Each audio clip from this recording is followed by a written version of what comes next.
Deepika channel में आप सभी का स्वागत है। आज जो टॉपिक हम आपके सामने डिस्कस करने आए हैं वो है हमारे नए सेगमेंट कानूनी सलाह के अंतर्गत। आज जो विषय मैं आपके सामने डिस्कस कर रही हूँ, जो सवाल जनरली लोगों के मन में अक्सर उठता है कि बेटियों का अपनी माता पिता की संपत्ति में क्या हक है।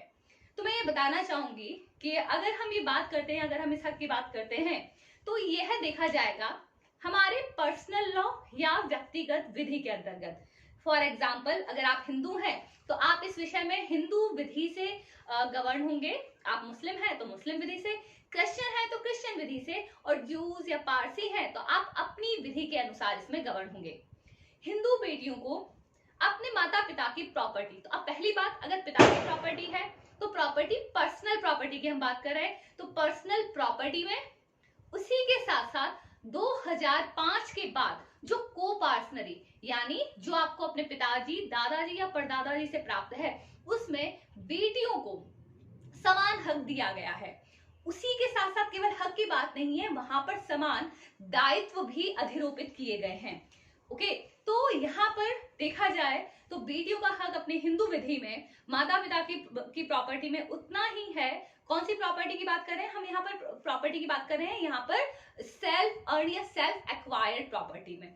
फॉर एग्जाम्पल, ए ने अपनी मेहनत से अपनी इनकम को यूज करके एक मकान खड़ा किया है, ठीक है, तो ये प्रॉपर्टी क्या कहलाएगी? उसकी सेल्फ एक्वायर्ड या सेल्फ अर्न प्रॉपर्टी। इसी की तरह अगर किसी फीमेल ने अपनी मेहनत से अपनी प्रॉपर्टी को खड़ा किया है, बनाया है, तो चाहे वो मूवेबल हो या इमूवेबल, वो उसकी स्व अर्जित संपत्ति कहलाएगी, यानी सेल्फ एक्वायर्ड प्रॉपर्टी कहलाएगी। तो हिंदू लॉ में माता की प्रॉपर्टी हो सेल्फ एक्वायर्ड या पिता की प्रॉपर्टी हो, उसमें बेटे और बेटी दोनों को बिल्कुल समान रूप से हक दिए गए हैं। ये हक कहाँ दिए गए हैं? ये हक दिए गए हैं हिंदू सक्सेशन एक्ट 1956 यानी हिंदू उत्तराधिकार अधिनियम 1956 की धारा 8 में, जहां पर किसी व्यक्ति के पुत्र और पुत्रियों को उसकी संपत्ति में बराबर का हक मिलता है।